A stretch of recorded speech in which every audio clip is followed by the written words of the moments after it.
फायद्यातील तोट्यातील फायदा याविषयीचं शिक्षण आम्ही घेत आहोत. बऱ्याच वेळा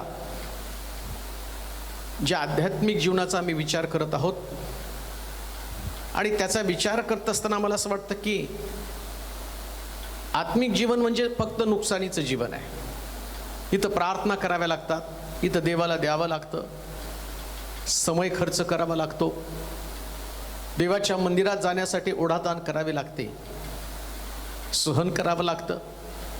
एका गालात मारला तर दुसरा गाल पुढं कर म्हणून सांगितलं ते करावं लागतं. कुणाला कुठल्या प्रकारे स्वतःला सिद्ध करण्याची गरज लागत नाही किंवा सिद्ध करण्यासाठी आम्हाला आणि त्या ठिकाणी धडपड करता येत नाही. म्हणजे माघार प्रत्येक ठिकाणामध्ये आम्हाला घ्यावी लागते आणि वरवर बघता सगळा आम्हाला तोटाच दिसतो त्या ठिकाणामध्ये. पौलाचं परिवर्तन झाल्यानंतर जो पौल आधी ख्रिस्ती लोकांचा छळ करणारा पौल होता, परंतु त्याच पौलाचं ख्रिस्तामध्ये आल्यानंतरचं जीवन जर तुम्ही पाहिलं तर तो म्हणतो की मी 39 फटके खाल्ले, उपाशीच रात्र जागून काढल्या, त्यानंतर मी पाहतो उपास तापास घडले, लोकांकडनं त्याचा अपमान झाला, मरणाची संकट त्याच्यावरती आली. म्हणजे एकंदरीत पौल ज्यावेळेस त्यांनी ख्रिस्ताचा स्वीकार केला त्यानंतर त्याला अनेक प्रकारच्या प्रश्नाला तोंड द्यावं लागलं. मग आम्हाला असं वाटतं की हा सगळा तोटाच आहे. त्याच्या आधी तो लोकांना मारत होता, परंतु आता लोक त्याला मारत आहेत. पेत्राचं देखील तसंच आहे. प्रभू येशू ख्रिस्ताच्या बरोबर नुसतं नामधारी तो चालत होता, त्याचं नुकसान झालं नाही, परंतु ख्रिस्ताला आपल्या आतमध्ये घेतलं. पवित्र आत्मा आल्यानंतर आत्म्याच्या अधीनतेने तो चालत असताना या पेत्राला सुद्धा बंदीशाळेमध्ये टाकण्यात आलं, त्यालाही फटके मारण्यात आलेले आहेत. म्हणजे आत्मिक जीवनाचा ज्यावेळेस आम्ही विचार करतो त्यास आम्हाला कळतं की एकंदरीत आमचं नुकसान झालेलं आहे, परंतु त्यातले फायदे पण समजून घ्यायला पाहिजे. आणि आम्ही ऐकलं, शिकलो पण. आम्ही रानामध्ये ज्यावेळेस लोकांना भूक लागली त्यास मुलानं आपल्या भाकरी 5 भाकरी 2 मासे दिली, हा त्याचा तोटा झालेला आहे. परंतु 12 टोपल्या त्यानं दिल्या. या फायद्याकडे जर आम्ही लक्ष दिलं तर आम्हाला 5 भाकरी 2 माशाचं काही वाटत नाही. जे आमचं प्रभू आमच्याकडनं मागतो ना ते नेहमी कमी दर्जाचं असतं, पण देव देतो ते अत्युच्चम आणि सर्वोत्तम अशा गोष्टी आम्हाला देतो. त्यानंतर आज तिसरी गोष्ट आम्ही पाहणार आहोत, त्याचं टायटल असणार आहे नम्रतेतून उच्चतेकडे किंवा ह्युमिलिटी लीड्स टू एक्झॉल्टेशन. नम्रतेकडनं उच्चतेकडं. मार्काचं शुभवर्तमान 9वा अध्याय आणि त्याचं 35 वचन. मार्क शुभवर्तमान 9वा अध्याय आणि त्याचं 35 वचन. तिसरं तोट्यातील फायदा, त्याचं तिसरा भाग जो आम्ही पाहणार आहोत आणि त्याला असं म्हटलं ह्युमिलिटी लीड्स टू एक्झॉल्टेशन.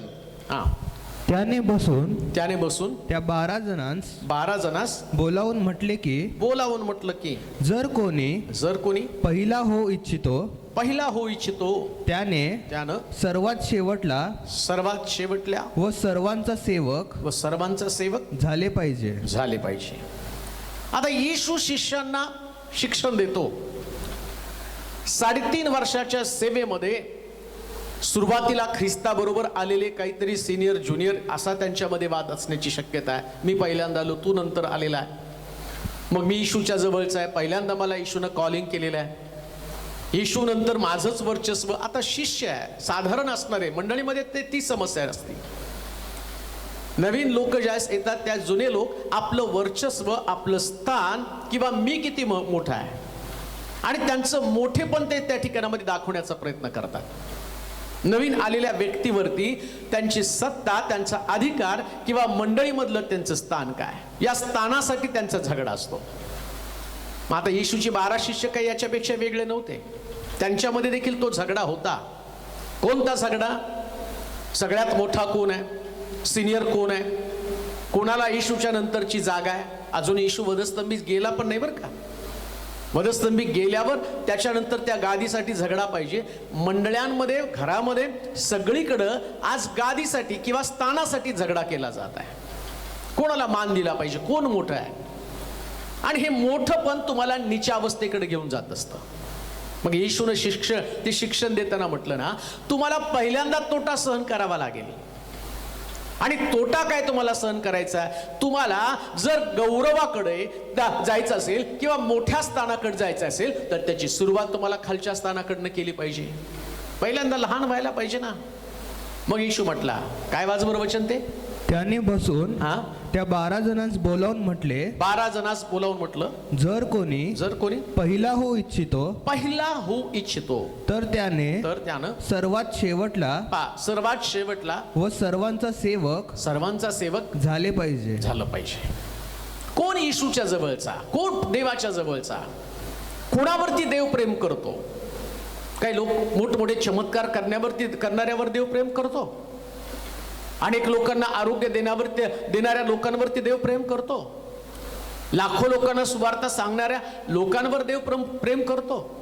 तसं असतं तर येशू म्हटला नसता, मला प्रभूजी प्रभूजी म्हणणाऱ्या प्रत्येकाचा प्रवेश स्वर्गाच्या राज्यात होईलच असं नाही. मी तुझ्या नावानं भूतं काढली, संदेश दिला, रोगी बरे केले, तरी तो म्हणतो मी तुला ओळखत नाही. कारण का? त्यांचा झगडा आहे. पहिला कोण आहे? सेवकांमध्ये, लोकांमध्ये एक प्रकारची स्पर्धा आहे. कोण मोठा आहे, कोणाला मानाचं स्थान आहे, कोणाची सेवा श्रेष्ठ आहे, कोणाला जगामध्ये किंमत आहे. लक्षात ठेवा, किंमत सेवकाला नाही, किंमत सेवकामध्ये असणाऱ्या देवाला आहे. तो आमच्यामध्ये महत्वाचा आहे. तुमच्यामधलं टॅलेंट, तुमची बोलण्याची कला, तुम्ही किती लोकांवरती छाप पाडता ते महत्वाचं नाही. तुमचं आणि माझं काम काय? या लोकांना प्रभूकडे आणणं, देवाचं राज्य वाढणं. येशू ख्रिस्त देवाच्या राज्याची घोषणा करण्यासाठी आला होता. पित्याचं इच्छा पूर्ण करणं हेच माझं अन्न. परंतु शिष्यांमध्ये मात्र ते नव्हतं. शिष्य स्वतःला मोठे करण्याचा प्रयत्न करत होते. तर असं वाटतं आम्हाला कोणीतरी मोठं म्हणावं, आम्हाला कोणीतरी पहिलं स्थान द्यावं. मग येशू काय म्हटला? जो पहिला पाहतो त्यानं शेवटचं व्हायला पाहिजे. पहिला शेवटचं बना. सगळीकडे गेल्यावर मलाच लोकांनी किंमत दिली पाहिजे, माझ्या शब्दाला किंमत असली पाहिजे, घरामध्ये मला किंमत असली पाहिजे, मी कोणीतरी मोठा आहे, माझं महत्व लक्षामध्ये घ्या. बायबल सांगतं देवाचा पुत्र असताना तो दास बनला. येशू ख्रिस्त ज्याला स्वर्गामध्ये बायबल सांगतं लाखो करोडो देवदूत ज्याचं स्तवन करत होते, परंतु तो सामान्य माणसासारखा या पृथ्वी तलावरती आला. आणि आम्हाला ज्या येशूनं बोलवलं, ज्या येशूनं वेगळं केलं, ज्या येशूनं आम्हाला सेवा दिली, त्या सेवेमध्ये आमच्याकडं मी तूपणा आहे का, किंवा स्वतःला वरचढ करण्याची भावना आमच्यामध्ये आहे का? आणि ही भावना घातक आहे. त्याच्यासाठी पहिल्यांदा तुम्हाला माघार घ्यावी लागणार आहे, तुम्हाला नम्र बनावं लागणार आहे. जो व्यक्ती नम्र बनत नाही त्याला कुठल्या प्रकारे आम्ही पाहतो देव उंच करत नाही. शास्त्र सांगतं आधी नम्रता आणि मग मान्यता. नम्रता असली पाहिजे. माझा अपमान झाला, मला कोणी किंमत दिली नाही, ही भावना तुमच्यातनं काढून टाका. परिवार असो किंवा मंडळी असो, मंडळीमध्ये किंवा परिवारामध्ये फक्त देवच उंच केला गेला पाहिजे, येशूच उंच झाला पाहिजे. तुमचं स्थान त्या ठिकाणामध्ये काय? तुम्ही गाढवात, ज्या गाढवावरती येशू बसला एवढंच तुमचं स्थान आहे, त्याच्यापेक्षा वेगळं नाहीये तुमचं स्थान. तुम्ही येशूला कॅरी करत आहात. आणि येशूला कॅरी करताना येशूचे स्वभाव, येशूचं गुणधर्म, येशूचं व्यक्तिमत्व तुमच्यामध्ये असलं पाहिजे. नुसतं नामधारी ख्रिस्ती असून उपयोगाचं नाही, नुसतं विश्वासणारा व्यक्ती म्हणून उपयोगाचं नाही. 12 शिष्यांमध्ये तोच प्रॉब्लेम होता. सगळ्या शिष्यांना येशू घेऊन बसला आणि त्यांना सांगितलं मोठं व्हायला पाहिजे तर पहिल्यांदा सेवक बना, सेवा करा एकमेकाची. कधी मानाच्या स्थानासाठी झगडू नका. आज मंडळांमध्ये समस्या निर्माण होण्याचं कारण काय? चमत्कार होणं, देवाचं वचन गाजवलं जाणं, आत्मे जिंकणं, याच्यापासून मंडळ्या लांब आहे. मंडळांमध्ये स्थानासाठी भांडण आहे. मी आमकाय, मी वडील आहे, मी सेक्रेटरी आहे, मी ट्रेझरर आहे, याच भांडणामध्ये मंडळी अडकून पडलेली आहे. कधी सेवा करणार आहे, कधी आत्मे जिंकायला जाणार आहे, कधी लोकांपर्यंत तुम्ही पोहोचणार आहात. लक्षात घ्या, पाळक हा पण एक सेवक आहे, सुवार्थिक हा पण एक सेवक आहे. बरेच लोक पाळक साहेब म्हणतात, पाळक साहेब नाही, ते सेवक आहेत. ते सेवक आहे. सेवक म्हणजे शिपाई. शिपायाला कुणी साहेब म्हणत नाही. मला असं नाही म्हणायचं की तुम्ही त्यांना साहेब म्हणू नका, पण कधी कधी सेवकामध्ये पण तो येतो. मी साहेब आहे, तू साहेब नाही. स्वतः येशूनं काय केलं? मला वाटतंय एक वचन वाचल्यावर आपल्याला असं समजेल की प्रभू येशू ख्रिस्तानं त्याच्यात वाचा तेच वचन.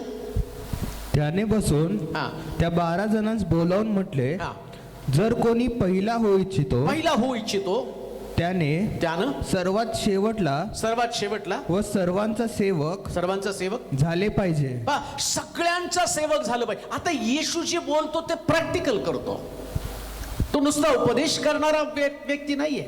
आज जगामध्ये उपदेशक भरपूर आहेत, चांगल्या चांगल्या आणि शब्दामध्ये संदेश सांगणारे पुष्कळ लोक आहेत, पण प्रॅक्टिकल कुणाकडे आहे? खरंच सगळे सेवक आहेत का? खरंच सगळे मनोभावे सेवा करतात का? मानासाठी हपापलेले आहेत का? एकमेकावर टीका करण्यात आपला वेळ खर्ची करतात का? पुष्कळ लोक एकमेकावर टीका करण्यात, तो कसा कनिष्ठ, मी कसा श्रेष्ठ, मला कसा देव चालवतो, त्याला कसा देव चालवत नाही, याच्यामध्ये त्यांचा वेळ खर्ची होत आहे. देवाचं राज्य तर वाढत नाही, पण देवाच्या राज्याला बाधा आणण्याचं काम केलं जातं. म्हणून बायबल काय सांगतं माहिती का? संदेश त्याची पारख त्यांच्या फळांवरून तुम्ही करा. फळ कोणतं? त्याच्यामध्ये नम्रता असली पाहिजे. आत्म्याच्या द्वारे निष्पन्न होणारं फळ शांती, प्रीती, आनंद, सहनशीलता, नम्रता. नम्रता हे फळ आहे. आणि नम्रता म्हणजे माघार घेणं. आणि ज्याच्यामध्ये माघार घेण्याची वृत्ती नाही, जो स्वतःला उंच करण्याचा प्रयत्न करतो, त्याच्यामध्ये आम्ही पाहतो देव त्याला सगळ्यात मागचं स्थान देतो. माग लहान व्हा, माग थांबा सगळ्यांच्या. तुमची तुलना होऊ देऊ नका. कोणी तुमचं कौतुक करत असेल, नाही सगळ्यात भारी सेवक तुम्ही आहात, तर त्याला हात जोडून विनंती करा, अजिबात मला तसं बोलू नको. का? कारण जेवढं तुम्ही पुढे जाल, देवाच्या दृष्टिकोनातनं तुम्ही मागे जाल. आणि जेवढं तुम्ही मागून थांबाल, सगळ्याला पुढं करा, तुम्ही जा त्याला. आणि जसं आम्ही पाहतो योहान सुद्धा काय, येशू आल्यानंतर आणि योहानाचे शिष्य योहानाकडे आले, अरे सगळे येशूच्या मागे चाललेत. योहान काय म्हणतो, मी त्याच्या पायाचा बंद सोडण्याच्या लायकीचा नाही, तुम्ही पण त्याच्या मागे जा. योहानानं स्वतःला तेवढं नम्र केलं. प्रिया, त्याला माहिती आहे माझं आमच्या दोघांचं काम एकच आहे, पित्याचं राज्य लोकांमध्ये यावं, त्यांनी पश्चाताप करावा, त्यानं स्वतःला आणि प्रभूला समर्पित करावं आणि त्याचा प्रवेश स्वर्गाच्या राज्यामध्ये व्हावा. मग येशू म्हटलं तुम्हाला पहिले सेवक बनलं पाहिजे. मग आता वचन वाचू योहानाचं शुभवर्तमान त्याचा 13वा अध्याय 4 पासून 14 पर्यंतची वचनं. या येशूनं देवाने त्याला एवढं उंच केलं, बायबल सांगतं सगळी सृष्टी त्याच्या हवाली केलेली आहे. सगळ्या जगाचं आणि आधिपत्य या येशूला दिला. याचं कारण आम्ही वाचणार आहोत. योहानाचं शुभवर्तमान 13वा अध्याय 4 ते 14 वचनं. येशू भोजनावरून उठला व त्याने आपली बाह्य वस्त्रे काढून, येशू भोजनावरून उठला व त्याने आपली बाह्य वस्त्र काढून ठेवली आणि रुमाल घेऊन कमरेस बांधला. मग तो गंगाळात पाणी ओतून शिष्यांचे पाय धुवू लागला आणि कमरेस बांधलेल्या रुमालानं ते पुसू लागला. मग तो शिमोन पेत्राकडे आला. तेव्हा तो त्याला म्हणाला, प्रभूजी आपण माझे पाय धुता काय? येशूने त्याला उत्तर दिले, मी करतो ते तुला आता कळत नाही, ते तुला पुढे कळेल. पेत्र त्याला म्हणाला, तुम्हाला माझे पाय कधीही धुवायचे नाही. येशूने त्याला उत्तर दिलं, मी तुला न धुतले तर माझ्या बरोबर तुला वाटा नाही. शिमोन पेत्र त्याला म्हणाला, प्रभूजी माझे केवळ पाय धुवू नका, तर हात व डोकेही धुवा. येशूने त्याला म्हटलं, ज्याचे स्नान झाले आहे त्याला पायाखेरीज दुसरे काहीही धुण्याची गरज नाही, कारण तो सर्वांगी शुद्ध आहे. आणि तुम्ही शुद्ध आहात, पण सगळेजण नाही. कारण आपणास धरून देणारा इसम त्याला ठाऊक होता. म्हणून तो म्हणाला, तुम्ही सगळेजण शुद्ध नाही. सगळे शुद्ध नाहीत. 14-15. मग त्याचे पाय धुतल्यावर व आपली वस्त्रे चढवून पुन्हा बसल्यावर त्याने त्यांना म्हटले, मी तुम्हाला काय केले हे तुम्हाला समजले काय? तुम्ही मला गुरु व प्रभू असे संबोधिता आणि ते ठीक बोलता. आणि ते ठीक होतं, कारण मी तसाच आहे. म्हणून मी प्रभू व गुरु असूनही जर तुमचे पाय धुतले तर तुम्ही एकमेकाचे पाय धुतले पाहिजे. येशूनं शिष्यांचे पाय धुतले हे आम्ही ऐकलं. 7 शब्दाच्या मननामध्ये गुड फ्रायडेच्या काळामध्ये लोकांनी याच्यावरची भरपूर प्रचार केला होता. आदल्या रात्री काय घडलं ते सगळ्यांनी अनुभवलं. पुष्कळ लोकांनी एकमेकाचे पाय पण धुतले. पण पाय धुणारे लोक एकमेकाचे पाय तर ओढत नाहीत ना. कशासाठी? मी वरचढ, माझी सेवा चांगली, मी त्यागाची सेवा करतो, माझ्यासारखा त्याग कोणी केला नाही, मी सेवेसाठी अमक्या अमक्या गोष्टी केल्या. अरे तू प्रभू येशू ख्रिस्तासारखा त्याग केला नाही. तो स्वर्ग सोडून पृथ्वी तलावरती आला. देवपुत्र असून त्यानं मानवासारख्या सगळ्या आणि यातना सहन केल्या, लांछनं सहन केली, त्याचा अपमान झाला. शिष्यांना तो सांगतो, आदल्या रात्री त्यानं सगळ्या शिष्यांना बसवलं आणि सगळ्या शिष्यांचे पाय धुतले. काय हेतू होता? जसं मी केलं तसं तुम्ही करा. कोणतीच गोष्ट येशू करायची म्हणून करत नव्हता. त्याच्या कृतीमध्ये दिखावा नव्हता. तो म्हणतो मी प्रभू आहे, मी गुरु आहे, तुम्ही मला गुरु म्हणता ना, आणि मी तसा आहेच. तो तसाच आहे, त्याची तुलनाच होऊ शकत नाही. त्याच्यासारखी नम्रता, त्याच्यासारखी सहनशीलता शिकवण्याची पद्धत जगामध्ये कोणाकडे नाही प्रियानो. या जगामध्ये शिक्षण देण्यापेक्षा तुमच्याकडनं लोक शिकणं गरजेचं आहे. काय शिकावं त्यानं? तुम्ही माघार घेणारे लोक आहेत, तुम्ही सगळ्यांच्या मागं असावे. येशू ख्रिस्त, पेत्र त्याला म्हणतो, प्रभूजी माझे पाय धुवा तेवढा योग्यतेचा मी नाही, सगळ्यांचे धुवा, माझे धुवू नका. मग काय ती पेत्राकडे नम्रता होती का? नम्रता नव्हती हो. ते त्याचं तोंड पूजेपणा होता. कारण हा पेत्र सिद्ध झालेला आहे. कोंबडा अरवण्यापूर्वी 3दा त्यानं येशूला नाकारलं. जो पेत्र येशूला म्हटला होता, मी तुम्हाला कधीच सोडून जाणार नाही, सगळे सोडून जातील पण मी तुम्हाला कधी सोडून जाणार नाही. पण त्या पेत्रानंच पहिल्यांदा येशूचा नाकार केला. बाकीच्या लोकांच्या बाबतीत तसं घडलं नाही, पण पेत्राच्या बाबतीमध्ये तसं घडलेलं आहे. म्हणून पोपटासारखं बोलणं म्हणजे सेवा नाही, पोपटासारखं बोलणं म्हणजे नम्रता नाही. नम्रतेचा प्रसंग आल्यावर तुम्हाला माघार घेता आली पाहिजे आणि तुम्हाला सेवा करता आली पाहिजे. बायबल सांगतं, तो येशू त्यांना म्हटला, तुम्ही सगळे शुद्ध आहे एक सोडून. पण त्यानं पण त्याचे सुद्धा त्यांनी पाय धुतले प्रियानो.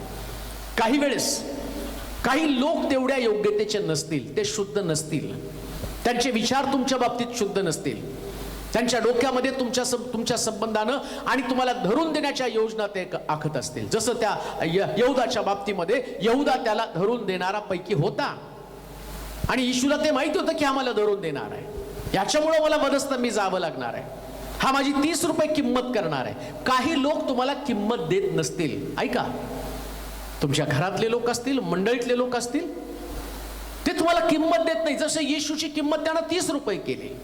येशूच्या बरोबर राहून दान कोशातले पैसे चोरणार हाच यहुदा, पण तो येशूला 30 रुपयासाठी धरून दिलं. त्याच्यापेक्षा जास्त रक्कम त्यानं नेमकीच काढलेली आहे. कारण येशूच्या पायावरती आलाबस्त्र कुपी मौल्यवान असं म्हणतात, जवळजवळ 1,00,000-1,15,00,000 रुपयाची ती कुपी, आणि ती त्याच्या पायावर ओतली. एवढे रकमेचे महान आणि मोठे मोठे श्रीमंत लोक त्यांच्याकडे होते. मग त्याला देणग्या काही कमी मिळाल्या असतील का? आणि हा तर खजिनदार होता आणि शास्त्रात लिहिलं त्यांनी पैसे चोरले. मग 30 रुपये त्याला का गरज पडली? कारण त्याची वृत्तीच होती त्याला धरून देण्याची. काही लोक, त्यांचा स्वभावच आहे तुमच्यावरती टीका करणं, तुम्हाला खाली पाडणं, पण तरी सुद्धा त्यांच्या समोर पण तुम्हाला नम्रच व्हावं लागेल. फायदा काय? जो पहिला हो पाहतो त्यानं शेवटलं व्हावं. तुम्ही शेवटलं व्हाल, देवाच्या राज्यात तुम्ही पहिले होणार आहात. लोकांसमोर तुमची किंमत नसेल, लोक तुमचा अपमान करतील, लोक तुम्हाला टाकून बोलतील, काही सेवक तुम्हाला मागं खेचण्याचा प्रयत्न करतील, पण त्यांच्या समोर पण तुम्हाला नम्र व्हावंच लागेल. कारण ख्रिस्तानं ती नम्रता दाखवली. सगळ्या शिष्यांचे पाय धुता धुता यहुदाचे सुद्धा त्यानं पाय धुतले. जसा पेत्र त्याच्यावर प्रीती करतो, त्याचे पाय धुणं यात काही विशेष नाही. काही लोक तुमच्यावर प्रेम करतात, ते तुमचं कौतुक करतात, त्यांच्या समोर तुम्ही नम्र झालात तर काही विशेष नाहीये. त्यानं 12 शिष्यांचे पाय धुतले, एका पण शिष्याला वगळलं नाही. त्याच्या अंतःकरणात त्या यहुदाविषयी सुद्धा द्वेष आला नाही. आणि आम्ही पाहतो की त्याने सगळ्यांचे पाय धुतले. आणि तो काय म्हटला माहिती का? हे मी कशासाठी केलं तुम्हाला आता समजणार नाही, ते तुम्हाला नंतर समजेल. देवाचे प्रिय लोक, मला तर असं म्हणायचंय, अजूनही येशूच्या शिष्यांना हे समजलं नाही. आज जर तुम्ही बघितलं तर सगळीकडे सेवक लोकांच्या मनामध्ये एकमेकाविषयी प्रचंड गैरसमज आहे, राग आहे, आणि सगळे एकमेकावर टीका करण्यामध्ये व्यस्त. देवाच्या राज्याविषयी कमी बोललं जातं आणि एकमेकाविषयी अधिक बोललं जातं. मग येशू म्हणतो, आत्ता तुम्हाला समजणार नाही. कधी समजणार आहे? कधी या गोष्टी ध्यानात येणार आहे? कशाला ही वरचढ आणि श्रेष्ठ ठरण्यासाठी तुमची धडपड चालू आहे? येशू ख्रिस्तानं स्वतःला सिद्ध करून दाखवलं. तो गुरु असताना शिष्यांचे पाय धुतले. मग पाय धुतणं म्हणजे नम्रता. आणि तो म्हणतो, ज्याला कुणाला मोठं व्हायचं त्याने लहान व्हायला पाहिजे. लहान व्हा, माघार घ्या. काही लोक आणि तुमच्यापेक्षा कमी योग्यतेचे असतील, जसा यहुदा येशूपेक्षा कमी योग्यतेचा, त्याची लायकी नाही, तो चोर आहे. पुष्कळ लोक तसेच असतील प्रियानं. पुष्कळ सेवक तुमच्या समोर तेवढ्या योग्यतेचे नसतील, पण तरी जरी त्यांनी तुमचा अपमान केला तरी त्यांच्या समोर तुम्हाला नम्रच व्हावं लागेल. का तर हे बायबलचं शिक्षण आहे. फायद्यामधला आणि तोट्यामधला फायदा काय, तुम्हाला तिथं माघार घ्यावी लागते, पण देवाच्या दृष्टिकोनातून तुमचा सगळ्यात मोठा फायदा काय, तुम्ही लोकांसमोर कमी होता पण देवासमोर तुमची किंमत अधिक बनते. देवासमोर तुमची किंमत वाढली पाहिजे. लोक काय, आज एकाला डोक्यावर घेतील, उद्या त्याला डोक्यावरून खाली टाकून देतील. लोकांचे विचार बदलतात, पण बायबल सांगतं तो काल आज युगानुग एकसारखा आहे. त्याचे विचार नाही कधी बदलत. जे शिकवलं त्याप्रमाणे तुम्ही आचरण केलं, त्याच्यावर विश्वास ठेवला, त्याप्रमाणे तुम्ही चालला, नम्रतेकडून गौरवाकडं. असं म्हटलं, ह्युमिलिटी लीड्स टू एक्झॉल्टेशन, प्रमोशन. तिकडं तुम्ही आणि तिथं तुम्हाला खाली दाबलं जातं, तुम्हाला आणि नम्र केलं जातं, आणि तिकडं प्रभू तुम्हाला उंच करतो. जेवढं दाबतं तेवढं उंच करतो. रबर सारखं आमचं जीवन आहे. जेवढं ओढाल आणि तेवढं ताणलं गेलं तितकंच पुन्हा ते वेगानं येतं. तसं देव आम्हाला उंच करतो. म्हणून एक गोष्ट ध्यानात ठेवा, एक ख्रिस्ती व्यक्ती, एक सेवक प्रभूचा कार्यकरी आणि प्रभूचं नम्र सेवक या नात्यानं मला माघार घेण्याची वृत्ती असली पाहिजे. आणि येशूनं शिष्यांना वधस्तंभी जाण्याच्या अगोदर ते शिकवलं. उत्पत्तीचं पुस्तक वाचूया, त्याचा 37वा अध्याय आणि त्याचं उत्पत्तीचं पुस्तक 37वा अध्याय 12 ते 17 वचनापर्यंत वाचूया. ज्या लोकांनी माघार घेतलेली आहे, जे नम्र झाले, आता जे शिक्षण आम्ही घेत आहोत त्याच्यामध्ये माघार घेणं, नम्रता म्हटलेलं आहे, लीनता, खालचं काम करणं, कमी दर्जाचं काम करणं, स्वतःला कमी लेखणं, आणि याच्यामध्ये तुमचा काय फायदा होतो ते आम्ही पाहणार आहोत. उत्पत्तीचं पुस्तक 37वा अध्याय 12 ते 17 वचन. योसेफाला मिसर देशात विकून टाकतात. यानंतर त्याचे भाऊ आपल्या बापाचे कळप चारावयास शकेमास गेले. मग इस्रायल योसेफास म्हणाला, तुझे भाऊ शकेमास कळप चारित आहे ना, तर चल मी तुला त्यांच्याकडे पाठवतो. तो म्हणाला, हा मी तयार आहे. आणि त्याने त्यास सांगितलं की जा तुझे भाऊ बरे आहेत का, आणि कळपही ठीक आहे का ते पहा आणि मला येऊन सांग. याप्रमाणे त्याने त्यास हेब्रोन खोऱ्यातून रवाना केले व तो शकेमास जाऊन पोहोचला. तो तेथे रानात इकडे तिकडे भटकत असता एका मनुष्यास आढळला. आता इथं जर तुम्ही बघितलं तर योसेफ सुद्धा साधारण काम करणारा व्यक्ती होता. देवानं त्याला दृष्टांत दिला. काय दृष्टांत? 11 तारे सूर्य चंद्र तोला नमन करतील. मग काय असंच नमन करणार आहेत का? ते स्वप्न घेऊन तो निघाला का? 11 सूर्य चंद्र तारे मला नमन करणार आहेत, मग माझ्या भावांनी मला डबा आणायचा आहे, मी नाही डबा आणायचा. त्याला माहितीये माझी नम्रताच मला वर घेऊन जाणार आहे. तुम्ही गर्विष्ठ राहिला, तुम्ही पुढे पडण्याचा प्रयत्न केला, तुम्ही सन्मान मिळवण्याचा प्रयत्न केला, देव तुम्हाला या गोष्टीला मागं टाकतो. प्रियांनो, योसेफाला देवाने ते स्वप्न दाखवलं. 11 पेंड्या त्याच्या पेंडीला नमन करत आहे, 11 तारे सूर्य चंद्र त्याला नमन करत आहे. का त्या देवाने त्याला दृष्टांत दिला? काय देव पक्षपाती? अहो, देव प्रत्येकाचा स्वभाव बघतो, त्याच्यामधली नम्रता पाहतो. कारण देवाचा स्वभाव नम्र आहे, येशू ख्रिस्त स्वतः नम्र आहे, आणि देव त्याच्या स्वभावाचे लोक त्याच्या कामासाठी वापरत असतो. देवाला त्याचं काम करून घ्यायचंय. देवाला वाटतं माझं काम करण्यासाठी माझ्या स्वभावाचे, माझ्या विचारांचे लोक मला आवश्यक आहे. मग आम्ही पाहतो, आम्ही या ठिकाणामध्ये या 12 लोकांपैकी, या 12 मुलांपैकी, वाच बरं ते वचन, पहिलं वचन त्याच वचनामध्ये, यानंतर त्याचे भाऊ आपल्या बापाचे कळप उत्पत्तीचं पुस्तक 12 वचन 37-12. तेच तो तेथे रानात इकडे तिकडे भटकत असता एका मनुष्यास आढळला. 12 वचन. यानंतर त्याचे भाऊ आपल्या बापाचे कळप चाराव्यास शकेमास गेले. मग इस्रायल योसेफास म्हणाला, तुझे भाऊ शकेमास कळप चारित आहेत ना. तो इस्रायल म्हणजे याकूब त्याला काय म्हणतो? तुझे भाऊ कळप चारायला चाललेले, ते चारत आहेत कुठंतरी कळप. आणि तू काय कर, त्यांची ख्याली खुशाला विचारायला जा. योसेफाला तर मोठं बनायचंय, पंतप्रधान बनायचंय, मोठं स्वप्न त्याचं आहे, देवानं त्याला स्वप्न दिलेलं आहे. पण स्वप्नपूर्तीसाठी त्याला माहितीये मला बापाच्या आज्ञेचं पालन केलं पाहिजे. नम्र लोकांचं वैशिष्ट्य काय माहिती का, ते मंडळीमध्ये जसं पालक बाप आहे ना, तो त्यांची आज्ञा पालन करत असतो आणि लहानातलं लहान काम, सगळं मोठं काम नाही मागत तो. मला स्टेज द्या, मला गायला माईक द्या, मला वाजवायला द्या, मला लोकांसमोर येऊ द्या. लक्षात घ्या, मंडळीमध्ये ज्यावेळेस तुम्ही कोणाच्या नजरेला न येता काम करताना तुमचं काम देवाच्या नजरेला पडतं. योसेफाचं काम काय काम होतं, त्याच्या भावाला डबा घेऊन जाणं. बापाच्या डोळ्यामध्ये कोणतं काम पडलं, त्याची भावंड रानामध्ये मेंढरं चारत आहे, कळप चारत आहे, ते मोठं काम करत आहे. आणि योसेफाचं काम काय, साधारण काम, तो आपल्या भावांना डबा घेऊन जाण्याचं काम करत आहे. हे साधारण काम आहे, तो एक साधा डबेवाला तो बनलेला आहे. परंतु हीच आज्ञा पालनाची भावना, त्याच्यामधला स्वभाव देवानं हेरला आणि आम्ही पाहतो परमेश्वरानं त्याला एवढं आशीर्वादित केलं की तो मिस्राचा पंतप्रधान बनला. प्रियानो, नम्रता, ह्युमिलिटी लीड्स टू एक्झॉल्टेशन. नम्रता तुम्हाला उच्चतेकडे घेऊन जात असते. आज तुम्ही तुमच्या घरामध्ये तुम्हाला काही किंमत नसेल, परंतु प्रत्येकाच्या पुढं करणारा तुमचा स्वभाव आहे. कदाचित लोक त्याला चमचेगिरी म्हणत असतील, कोणी त्याला म्हणत असतील लुबरेगिरी म्हणत असेल, कोणी मंडळीमध्ये काम करताना तुम्हाला पाळकाचा चमचा म्हणत असेल, कोणी म्हणत असेल की तो मंडळीमध्ये लुबरेपणाचं काम करत आहे. करू द्या, म्हणू द्या लोकांना.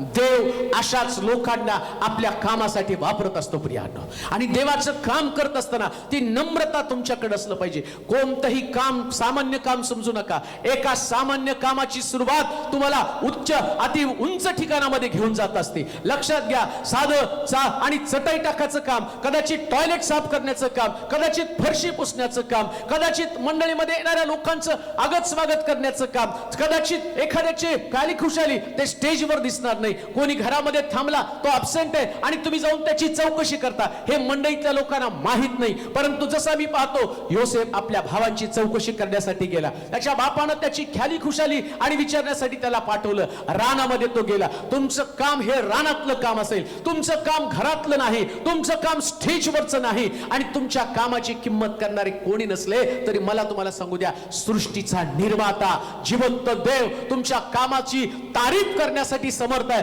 तो म्हणतो, जर मोठं व्हायला पाहिजे लहान बन, जर आणि पहिलं व्हायला पाहिजे तर शेवटचा बन. योसेफ शेवटचा बनला आणि देवानं त्याला पहिला केला. हा देवाच्या स्वभावाचा फायदा आहे.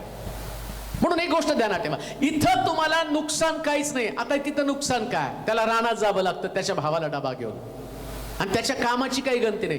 त्याला संध्याकाळी विचार, ते सगळे येतील घरी ना, त्यावेळेस मधील आम्ही रानात मेंढरं चारून आणलो. पण तुम्हाला मेंढरं चारण्यासाठी मी डबा पुरवला ना, मग तुमचं काम अगदी क्षुल्लक आहे. तुम्ही नाही मेंढरं चारली, पण तुम्ही डबा नेला. आणि त्याची दखल कोणी घेणार नाही. तुमच्या कामाची दखल कोणी घेत नसलं तरी परमेश्वराची नजर तुमच्याकडे बारकाईनं आहे. आणि त्या नजरेनं देव तुम्हाला पाहतो आणि देव त्याचं व्हिजन, त्याचं स्वप्न तुम्हाला देतो. मग एका सामान्य व्यक्तीपासून तुम्ही सर्वोच्च अशा प्रकारची व्यक्ती बनता. प्रियानो, तुम्हाला माहिती, मी पण चर्चमध्ये, मला स्टेज कधी आवडत नव्हतं. विचारा, जर जे जुने लोक आहेत त्यांना माहिती, मला स्टेज आवडत नव्हतं. मी सामान्यच काम करायचो. परंतु सामान्य काम करता कधी कधी फरशा पुसणं चर्चमध्ये, त्यानंतर आम्ही टॉयलेट साफ करणं, मग कुठंतरी कोंग वाजव, डोलक वाजव असं सांगायची प्रीचिंग कर, तर ते मला आवडत नव्हतं. आणि मला स्टेज डेअरिंग नव्हतं. मला वाटतं नाही, लोकांसमोर जाण्यामध्ये मजा नाही, एक सामान्य काम करायचो. पण आता सामान्य काम करता करता देवानं एवढं मोठं काम माझ्यावरती सोपवलं. तुमची वेळ आलेली आहे. परमेश्वर तुमचं देखील सामान्य कामाचं रूपांतर मोठ्या कामामध्ये करणार आहे. देवाची आपली लोक देव आहे तो. अजून एक वचन वाचा, किती दाविदाचं देखील एक सामान्य काम. पहिले शमूएल त्याचा 17वा अध्याय आणि त्याचं 20ं वचन. पहिले शमूएल 17वा अध्याय त्याचं 20ं वचन. दावीद सकाळीच उठला व शेरडे मेंढरे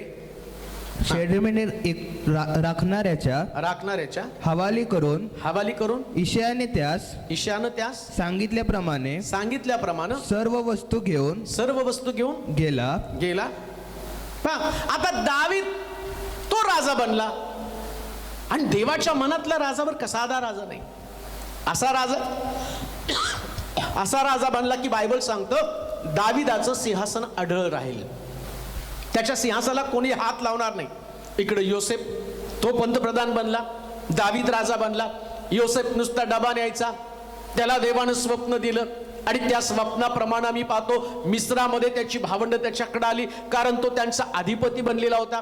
आता दावीद योसेफ काय करत होता? डबा न्यायचा. इकडे दावीद मेंढर पण चारायचा आणि भावांना डबा पण न्यायचा. त्यानं दोन्ही पण काम केले. कान देऊ नाही का? कधी कधी देव त्याच्या लोकांना डबल काम करायला लावतो, सामान्य काम पण आणि मेंढर पण. आम्ही माझ्या जागी समजा दाविदाच्या जागी मी असतो तर म्हटलं असतं काय मेंढर चारू का डबा नेऊ, दोन्हीपैकी काहीतरी सांगा मला, सगळं काम मलाच करायचं का? काही वेळेस चर्च मधली घरातली सगळी कामं तुमच्यावरच पडत असतील तर याचा अर्थ देव तुम्हाला सर्वोच्च पदावर जाण्याची संधी देत आहे. त्याच्यासाठी कुरकुर करू नका. कधी कधी होतं मंडळीमधल्या कामाचं डिवायडेशन होत नाही, एकट्याला ते करावं लागतं. मग आम्ही बाकीच्या लोकांकडे पाहतो ते का नाही करत. ते का करत नाही याचं कारण एक आहे, देवाचं तुमच्यावर प्रेम आहे आणि देवाला तुमच्यासाठी चांगली जागा तयार करायची असते. तसं दाविदाला चांगली जागा तयार करायची असते. म्हणून एकमेकाची वाट पाहू नका. दोन्ही कामं किंवा तुम्हाला जास्तीची कामं करावी लागत आहेत ना, तर परमेश्वर जास्तीचा पण आशीर्वाद देणार आहे, जास्ती तुमच्या जीवनामध्ये आणि आशीर्वादाची ओतणी करणार आहे. दाविदाच्या बाबतीमध्ये त्यांनी मेंढर लोकांच्या त्या गुराख्यांच्या स्वाधीन केली आणि आपल्या भावांची चौकशी करण्यासाठी तो गेलेला आहे. त्याने बापाला उलट उत्तर नाही दिलं, सगळं काम मीच करायचं का? तुम्हाला देखील तुमच्या परिवारात, तुमच्या घरामध्ये, तुम्ही जिथं जॉब करता तिथं पण तुमच्यावर एक्स्ट्रा काम टाकत असतील, पण ते तुमच्या प्रमोशनसाठी अत्यावश्यक आहे. तुमची प्रगती व्हावी, तुम्ही पुढे जावं. असं नाही की आणि लोक तुम्हाला दाबतायत, नाही हो. योसेफ सगळं काम करत बंदीशाळेमध्ये सुद्धा गेला, तिथं पण त्यानं त्याचं काम केलं. तो नाही तिथं त्या ठिकाणामध्ये आणि कुठल्या प्रकारे त्याने देवाला दोष दिला. त्याला माहिती सगळं काम करत करतच देव एक दिवशी माझ्या कामाची पारख करेल आणि जे माझं स्वप्न ते पूर्णत्वास येईल. स्वप्न मोठं नुसतं पाहू नका. हे स्वप्न साकार होत असताना ज्या दिवशी तुमचं तारण झालं, आस्तायगत तुम्ही त्याच अवस्थेमध्ये राहण्याचं कारण तुम्हाला तपासलं पाहिजे. आज मी त्याच जागेवरती काय, मंडळीमध्ये मी वर्षानुवर्ष येत आहे, माझी प्रगती नाही मला, आणि मी कदाचित 20 वर्ष, 10 वर्ष, 15 वर्ष, 17 वर्ष, 40 वर्ष चर्चमध्ये जात आहे, परंतु माझी जागा तीच आहे, मी ज्या खुर्चीवर आहे तिथंच आहे आणि मी पुढे गेलो नाही. याचं कारण मी कामापासून घेतलेली फारकत आहे. मी कामाची वर्गवारी केलेली आहे. मला असं वाटतं नाही आणि मी एवढं काम नाही करू शकणार, सगळ्याला काम दिलं पाहिजे, हलकं काम माझ्या वाटेलाच का, माझ्या वाटेला शुल्लक कामच का? दाविदानं सुद्धा शुल्लक काम स्वीकारलं आणि तो पण त्याच्या भावांना डबा देण्यासाठी घेऊन गेला. काम देऊ नाही का? काय घडलं? दाविदाचा हा स्वभाव, त्याला माहिती होतं राजगादीवरती जाण्यासाठी त्याला डबा घेऊन जाणं गरजेचं होतं. अशाच पद्धतीनं एक दिवस दावीद आपल्या भावांना डबा घेऊन जात असताना त्यानं गल्ल्यात पाहिला आणि तो म्हटला, कोण आहे हा गल्ल्यात? त्यांनी सांगितलं, याला जो हरवेल आणि त्याला आणि याला जो हरवेल आणि आता देवाचं काम तो करेल. आणि गल्ल्यात म्हटला, जो मला हरवेल आणि मी त्या ठिकाणात सगळे जे बलिष्ठी तुमच्या अंकित होते. दाविदानं ते चॅलेंज स्वीकारलं आणि तो गेला आणि गल्ल्याताला हरवलं. लक्षात घ्या, डबा नेता नेता एक दिवशी तुमच्या समोर मोठं आव्हान येईल. सामान्य काम करता करता देव आणि तुमच्यासाठी ती वाट तयार करेल तुमचा, आणि मोठ्या शत्रूला तुम्ही विजयी, त्याच्यासमोर तुम्ही विजयी ठराल. दावीद गल्ल्यातावरती विजयी आणि त्यांनी मिळवला आणि इकडे परमेश्वरानं शिक्कामोर्तब केलं, इस्रायलाचा हाच तो राजा ज्याचा मी शोध घेत होतो. या पृथ्वी तलावर देवाला त्याचं काम मोठ्या प्रमाणात करायचंय आणि देव मंडळीमध्ये, परिवारामध्ये अनेक लोकांना शोधत आहे. कोण आहे ते नम्र लोक, कोण आहे ते सामान्य लोक जे माझं काम करण्यासाठी उत्सुक आहे, माझं काम करताना अगदी मन लावून ते काम करतात. कोणाला दोष देऊ नका. हा कामासाठी आला नाही, तो कामासाठी आला नाही, तो व्यक्ती काम करत नाही, मलाच काम करावं लागतं, नाही. तुम्ही देवाच्या योग्यतेचे लोक आहात, परमेश्वराचं काम पुढे करणारे लोक तुम्ही आहात. आणि लक्षात घ्या, आता तुमच्याकडे नम्रता, मग परमेश्वराकडनं मान्यता, आणि एकदा परमेश्वराकडनं तुम्हाला मान्यता आली, सर्वोच्च पदावर जाण्यापासून तुम्हाला कोणी अडवू शकत नाही. हे देवाचं वचन आहे. दावीद आपल्या भावांची चौकशी करण्यासाठी, त्यांना डबा घेऊन जाण्यासाठी जात होता आणि परमेश्वरानं हा त्याच्यातला गुण हेरला. त्याला कळलं की आता हा मेंढर चारणारा नको, म्हणून दावीद काय म्हणतो, त्यानं मला धुळीतनं काढून राजगादीवरती बसवलं. म्हणजे तुमचा संबंध धुळीशी आला पाहिजे. सगळ्याला वाटतं एकदम एका रात्रीमध्ये मी स्टार बनलं पाहिजे, एका रात्रीमध्ये माझं चांगलं बनलं पाहिजे. नाही हो, मिनिस्ट्रीमध्ये खूप धक्के फक्के खावे लागतात, फार अडचणीचा सामना करावा लागतो. काही वेळा सगळं खर्च करावं लागतं, सगळी शक्ती जाती, ताकद जाती, बुद्धी जाती, लोक जातात, लोक तुम्हाला नावं ठेवतात, तुमच्या हातामध्ये काही नसतं. ही तुमची शुद्रावस्था, ही तुमची धुळीतली अवस्था तुम्हाला राजपदावर, राजगादीवरती नेण्यासाठी पूरक आहे. म्हणून आत्ताच्या अवस्थेमध्ये विचार करू नका, यातनं मी कधी बाहेर पडेल. ज्या दिवशी बाहेर पडाल ना, लोक तुम्हाला सलाम करतील. कारण का, आता तुम्हाला मानाचं स्थान देवानं दिलेलं आहे. देव देतो त्या स्थानाकडे पहा. अजून एक वचन वाचूया, दुसरे राजे त्याचा 3 अध्याय 11 वचन. दुसरे राजे तिसरा अध्याय 11 वचन. जो कोणी नम्र बनतो, देव त्याला उच्चतेकडे घेऊन जातो. दुसरे राजे 3 अध्याय 11 वचन. तेव्हा यहोशाफाट म्हणाला, ज्याच्याद्वारे आपणास परमेश्वराला प्रश्न करिता येईल, असा परमेश्वराचा कोणी संदेष्टा येथे नाही काय? येथे नाही काय? इस्रायलाच्या राजाच्या सेवकांपैकी एकाने सांगितलं, एलियाच्या हातावर पाणी घालणारा शाफाटाचा पुत्र अलिशा येथे आहे.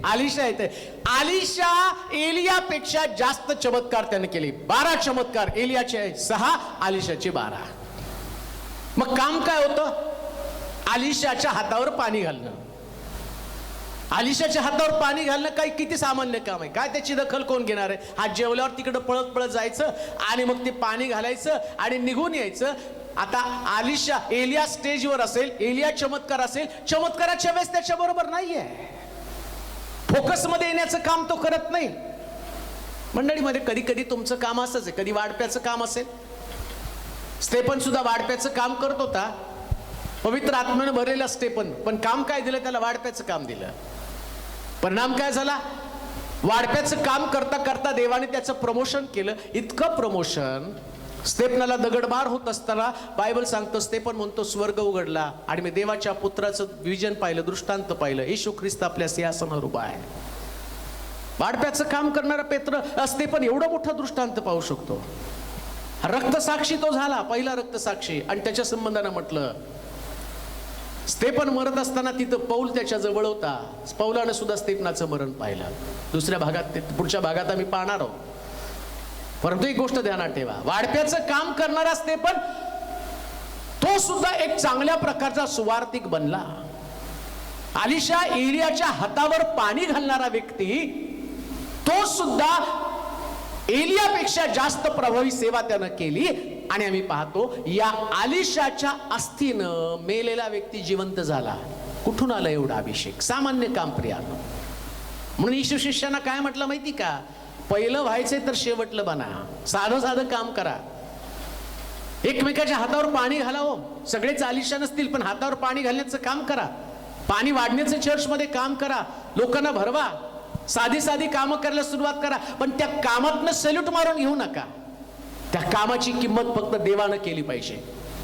कुटुंबामध्ये पण साधी कामं तुम्हाला करता आली पाहिजे. साधी कामं करा. जेवढे सामान्य काम कराल तेवढं देव तुम्हाला उंच नेल. म्हणून लक्षात ठेवा, तोट्यातला फायदा काय? कधी कधी तुम्हाला सामान्य काम करावं लागतं. या सामान्य कामातनं देव तुम्हाला असामान्य व्यक्ती बनवतो. यहोशाफाट राजा म्हणतो, कोणी संदेष्टा आहे काय? आता त्याची जुनी ओळख काय? जुनी ओळख तो एलियाच्या हातावर पाणी घालणार आहे. तुमची जुनी ओळख काय? कोणी म्हणेल, अरे हा पूर्वी चर्चमध्ये सतरंजा टाकत होता ना. अरे पूर्वी याला मी चर्च झाडताना पाहिलं होतं ना. अरे पूर्वी दरवाजावरती बसून लोकांना नमस्कार करताना, प्रेज द लॉर्ड करताना हीच ती व्यक्ती होती ना. हे आमच्या घरी आलेले, आम्हाला प्रार्थना करायला मार्गदर्शन केलेली हीच ती व्यक्ती होती ना. अरे हे चर्चमध्ये वाढपी होते आणि वाढायचं काम करत होते, हेच ते लोक होते ना. कदाचित तुमच्या घरामध्ये तुम्हाला म्हणतील, अहो हा घरात झाडत होता आणि सगळ्यांना पाणी चहा द्यायचा हाच तो व्यक्ती होता ना. तुम्ही म्हणाल, होय, पण तो आता मोठा ऑफिसर आहे. आता तो मोठा ऑफिसर आहे. का ऑफिसर तो बनला? पहिल्यापासून जे ऑफिसर सारखं घरामध्ये वागतात ना, नंतर ते चपरासी बनतात. पण घरामध्ये सामान्य काम करणारे लोक देव त्यांना हाताशी धरतो, उच्च पदावरती घेऊन जातो. सामान्य काम करत राहा घरामध्ये. मोठं व्हायचे तर लहान व्हायला पाहिजे. हा बायबलचा नियम आहे, हा माझ्या मनचा नियम नाही. आणि जग बायबलच्या नियमावर चालतं प्रियांनो. सामान्य काम करत राहा. म्हणून बायबल काय सांगतं माहिती का? जर तू मोठा होऊ पाहतो तर पहिल्यांदा लहान बन. आणि जर लहान बनला, तुला मोठं बनण्यापासून कोणी अटकाव करू शकत नाही. का? कारण तुला माणूस मोठं करणार नाही, तर देव मोठं करणार आहे. देव बाप तुम्हाला आशीर्वाद देव. आपण प्रार्थना करू. सर्व समर्थ देवा, तुझी स्तुती करतो. आज सकाळी तुझी आराधना करताना धन्यवाद देत तुझ्या अंगणामध्ये प्रवेश करत असताना प्रभू, ऐकणाऱ्या प्रत्येकाच्या अंतःकरणाचा ताबा घे. आज जी त्यांची अवस्था आहे त्यामध्ये त्यांना एक शिक्षण मिळू दे. सामान्य स्थिती असामान्य स्थितीकडे घेऊन जाते. दैन्यावस्था उच्चावस्थेकडे मला नेत असते. म्हणून प्रभूचे सेवक या नात्यानं आमच्या विचारांमध्ये बदल होऊ दे. प्रभूजी, आमच्या स्वभावामध्ये बदल होऊ दे. काही गोष्टी आमच्यात ज्या तुला पसंत नाही. बऱ्याच लोकांमध्ये एकमेकावर टीका करून स्वतःला श्रेष्ठ करण्याची ओढा चढाओढ त्यांच्यामध्ये लागलेली. आज त्या ऐकणाऱ्या सर्व तुझ्या सेवकगणांमध्ये बदल कर. आम्ही एकमेकाला उचलून धरणारे लोक असावे. जसे येशूने यहूदाचे पाय धुतले तसे आमच्यावर टीका करणारे, आमची निंदा करणाऱ्या लोकांसमोर सुद्धा माघार घेण्याची वृत्ती आमच्यामध्ये असू दे. आज काही लोक सामान्य काम करत असतील तर त्यांच्यासाठी आशेचा हा संदेश जाऊ दे. देव परिस्थिती बदलणार आहे आणि त्याच्या नजरेमध्ये ही स्थिती येणार आहे. आणि तुझ्या वचनावरती आमचा पक्का भरोसा आहे. काही लोक दारिद्र्यामध्ये असतील, पण तुला इमाने इद्वारे प्रार्थना करण्यात कुठल्या प्रकारची कुरकुर न करता देवाला धन्यवाद देण्यामध्ये ते पुढे असतील. माझा विश्वास आहे येणाऱ्या दिवसात त्यांची स्थिती बदलणार आहे. कारण तुझं वचन सजीव, सक्रिय आणि दुधारी तलवारीपेक्षा तीक्ष्ण आहे. त्या साक्षी घडल्या जाऊ दे. अनेकांच्या विचारांमध्ये बदल होऊ दे. प्रभूजी, मंडळीमध्ये एक प्रकारचं चैतन्य येऊ दे. साधं साधं काम करणारे लोक मंडळीत तयार होऊ दे. स्टेजचं आकर्षण लोकांमध्ये जाऊ दे. त्यांना फक्त स्टेजच आवडतं, परंतु त्यांच्या विचारांमध्ये बदल होऊ दे. आता अशा प्रकारचे काम करीत त्यांनी बनावेत की लोकांनी त्यांच्याकडे पाहिल्यावर फक्त देवाचाच गौरव करावा. तुला धन्यवाद देत तुझी स्तुती करत येशूच्या नावात ही प्रार्थना विनवणी केली म्हणून तो ऐक. आमेन.